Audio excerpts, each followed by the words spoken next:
يا هلا بالضيف ضيف الله أحساب الروح. أي والله يا هلا بالضيف ضيف الله أحساب الروح. أي والله من نرضى تروح من عنا، من نرضى تروح، لا والله من نرضى تروح، لا والله يا هلا بالضيف ضيف الله أحساب الروح. أي والله يا هلا بالضيف ضيف الله أحساب الروح. أي والله من نرضى تروح من عنا، من نرضى تروح، لا والله من نرضى تروح، لا والله. على أنغام سميرة توفيق نرحب بضيفتنا الليلة مروة خليل من جمهورية مصر العربية، معلقة صوتية. أهلا وسهلا يا مروة. أهلا وسهلا بكم يا أنس، وسعيدة بوجودي معاكم النهاردة، ويا رب إن شاء الله يكون لقاء لطيف ويبقى فيه إفادة بإذن الله. احنا سعيدين جدا بتواجدك يا مروة، وتواجدك فرصة ثمينة جدا لنا. حاب أسألك في البداية عن كيف بدأتي كمعلقة صوتية، وعن مشاق الطريق، وإيش الأشياء اللي وصلتك لما أنت عليه اليوم. طيب ده سؤال طويل قوي، فخليني أخده كده حتة حتة. أول حاجة، أنا علاقتي بالمجال الإعلام عامة بدأت من حوالي 10 سنين فاتوا. درست شوية في الفويس كوتشنج، ودرست شوية في أو التحكم في الصوت، واتدربت فترة كمراسلة لأحد البرامج الشهيرة التوك شو في مصر. استفدت طبعا في الفترة دي استفادة كبيرة جدا في الموضوع. قدمت بعض الحلقات التلفزيونية البسيطة على بعض القنوات الغير مشهورة يعني. وبعد كده انقطعت صلتي بالمجال لمدة 10 سنين، لأن أنا بعدها سافرت وخلفت، وكان عندي 3 أطفال بخلي بالي منهم، وبالتالي كان الوقت بالنسبة لي صعب جدا. فانقطعت الفترة دي كلها، ورجعت مرة تانية من حوالي 6 شهور تقريبا، لكن رجعت تحديدا على مجال الفويس اوفر أو التعليق الصوتي. ولقيت بقى ان هو ده شغفي الحقيقي، وهو ده الحاجة اللي انا بحبها واللي انا بعملها وانا مستمتعة، واللي انا ممكن اقعد 10 و12 ساعة شغالة وما بقاش تعبانة ولا متضايقة ولا زهقانة. خليني اقول لك ايه الحاجات اللي عملتها في تسجيل تاني دلوقتي عشان ما يبقاش التسجيل طويل قوي. طيب خليني اتكلم على عملت ايه عشان اوصل ان انا يعني يبقى ادائي احسن، او ان انا اطور من نفسي، او ان انا اوصل لحاجة معقولة في المجال. أول ما بدأت الحمد لله رب العالمين ربنا رزقني بالناس اللي تدلني على بداية الطريق زي ما بيقولوا. بدأت مع أحد منصات التعليق الصوتي الشهيرة في العالم، وموجود ليها فرانشايز مصري يعني، أو هو موجود في الوطن العربي كله. بدأت معاهم. أول ما بدأت كنت متخيلة أن أنا هتجه ناحية التقارير الإخبارية والوثائقيات والحاجات الجد كده، لأن أنا هو ده الحاجات اللي أنا اتعلمتها زمان، أو هي دي الحاجات اللي أنا عندي عنها خلفية. أول ما دخلت معاهم قالوا لي، حد منهم يعني كلمني وقال لي أنت حابة تشتغل يعني تتجهي أنهي اتجاه؟ فقلت له وثائقيات وأخبار. فقال لي طب أنت جربتي حاجة تانية؟ جربتي تعملي إعلانات؟ جربتي تعملي دوبلاج؟ جربتي أي حاجة تانية؟ قلت له لا ما جربتش بصراحة. قال لي لا يعني لازم تجربي، جربي وشوفي نفسك هتوصلي لفين. اتدربي وحاولي وشوفي نفسك هتوصلي لفين في كل نوع من انواع التعليق الصوتي، واول ما تلاقي نفسك في حتة فيهم امسكي فيها، وبقيه الحاجات برضو هتوصلي فيها لنقطة كويسة، فليه تقفلي على نفسك الابواب؟ وفعلا خدت بنصيحته وبدأت ان انا اتدرب في كل الانواع. مسكت نوع وابتديت اشتغل عليه. وهقول لكم الخطة بتاعتي دلوقتي في تسجيل تاني اللي انا مشيت عليها في البداية. بعد شوية لقيت نفسي أكتر في الإعلانات، سبحان الله، مع إن أنا كانت حاجة بعيدة جدا عن ذهني. لقيت نفسي أكتر إن أنا بميل أكتر إن أنا أشتغل في الإعلانات، إنها حاجة فيها إبداع وفيها تفكير، وفيها بتاخد من روحك، يعني بيبان فيها قوي شخصيتك وروحك بتطلع في الإعلان. فحبيت الحتة دي، وبدأت فعلا أركز فيها وأعمل فيها حاجات مختلفة ومتنوعة، حبة كوميدي، حبة حاجات هادية، حاجات فيها حماس، وهكذا. فهقول لكم ايه الخطة اللي انا مشيت عليها في بداية المشوار في فويس نوت قادمة. اول حاجة هي ان في البداية خالص الواحد بيبقى محتاج يجمع شوية معلومات أساسية عشان يبدأ.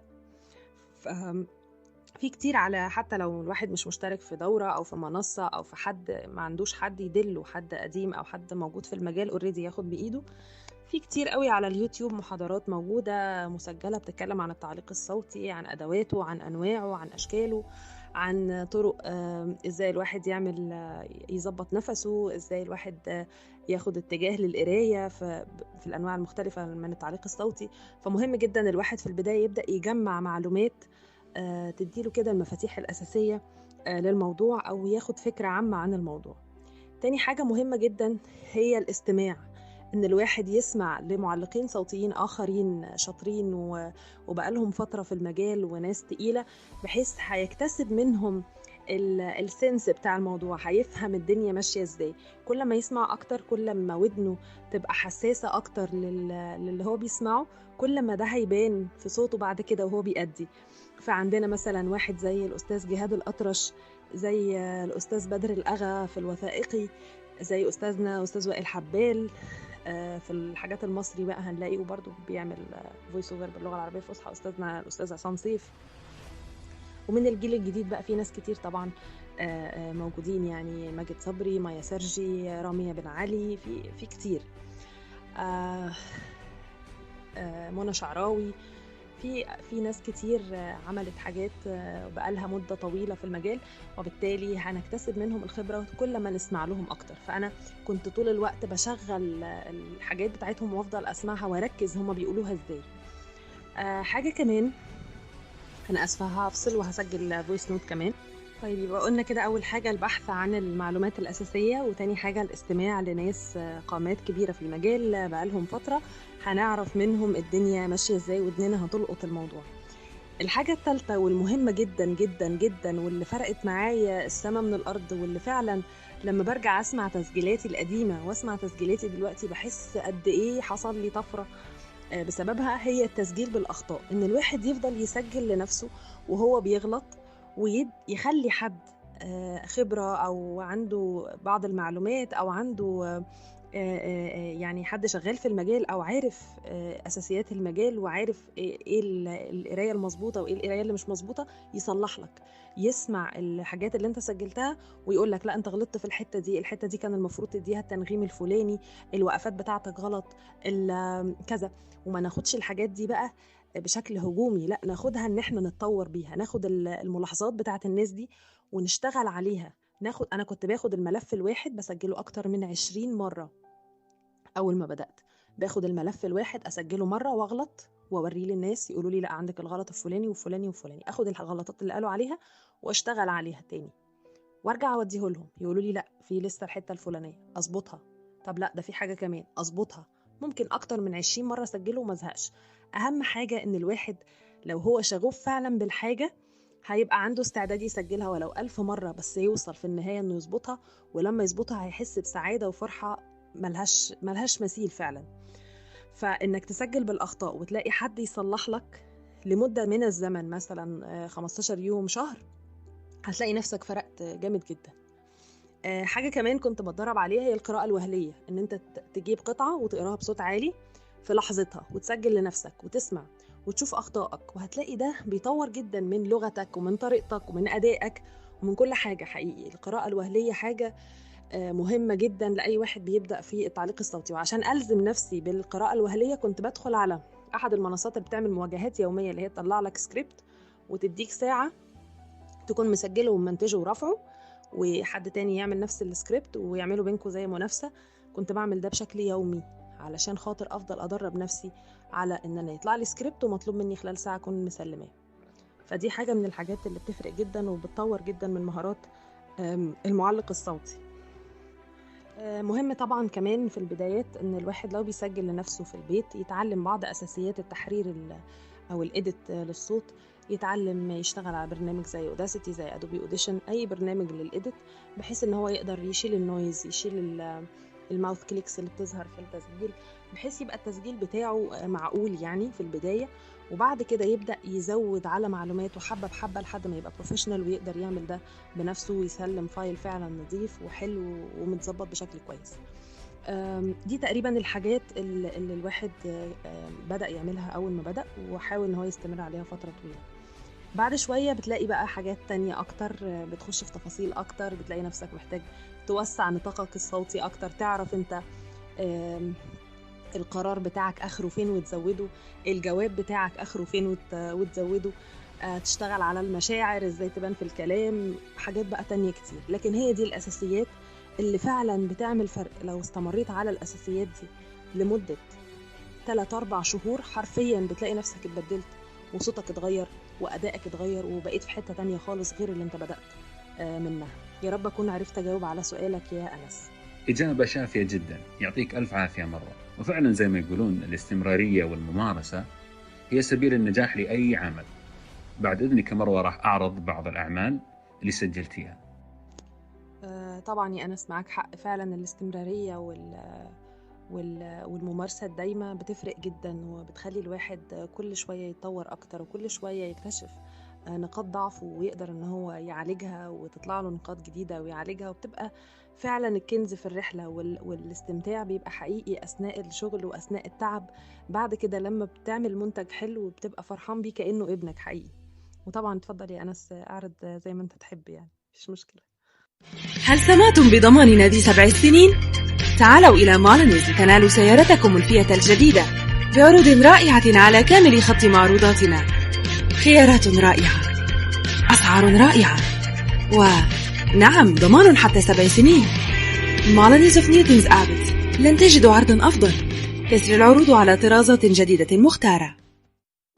مرحبا، إنه موسم بانتو من جديد.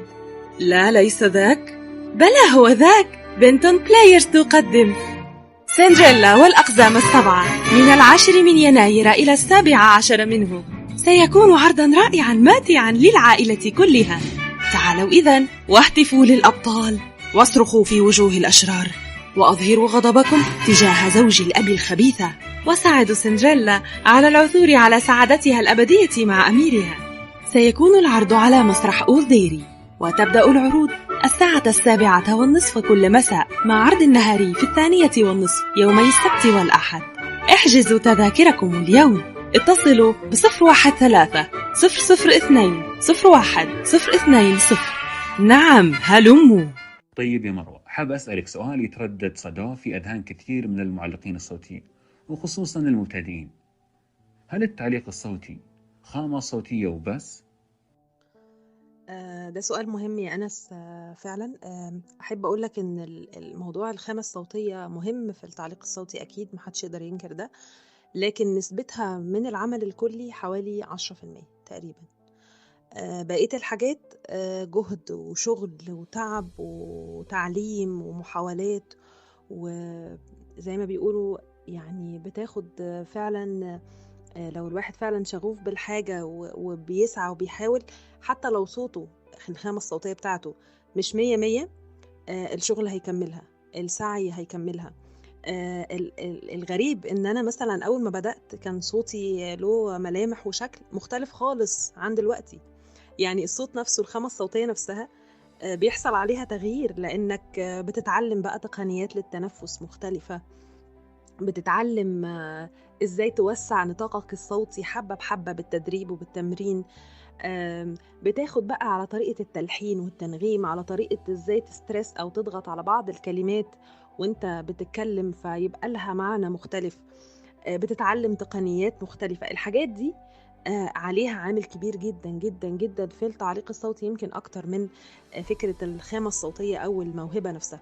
فالموهبة حاجة جميلة، لكن الجهد والعمل هو اللي بيدي فعلا النتيجة الفعلية والأهم والأكبر.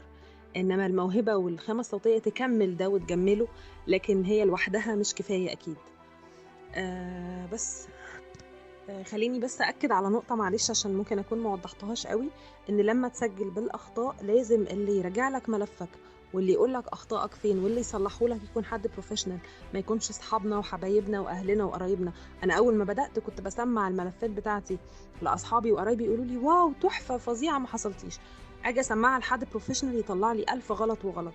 وبالتالي الناس اللي حوالينا بيسمعونا بحب، فمش هيدونا الفيدباك المظبوط، وغير كده هم مش في المجال، فما بيكونش عندهم علم قوي بالتقنيات اللي بتاعه الصوت. فبالتالي لما تسمع حد ملف وتبقى عايز منه فيدباك، اتأكد انك بتاخد الفيدباك المظبوط من الشخص المظبوط. فعلا هذه ملاحظة مهمة جدا. أنه لما تأخذ الرأي من الشخص المتمكن أنت بأمر الله ما راح تضيع، وحتصل لبغيتك بسلاسة وبسلام. في نهاية المطاف شكرا على تواجدك يا مروة، وشكرا على هذا اللقاء المثري جدا جدا. أنا وفريق ضوضاء نتمنى لك مزيدا من النجاح، وكنتي بخير دائما. شكرا يا أنس على اللقاء الجميل ده، ويا رب أكون كنت ضيفة خفيفة عليكم، ويكون في أي فايدة كانت في الكلام. ويا رب بالتوفيق لكل الناس اللي نفسها تحقق حاجة، واللي عندها شغف، واللي بتحب المجال. ربنا يوفق الجميع، وإن شاء الله بإذن الله نشوف عمالقة تعليق صوتي جدد إن شاء الله بإذن الله.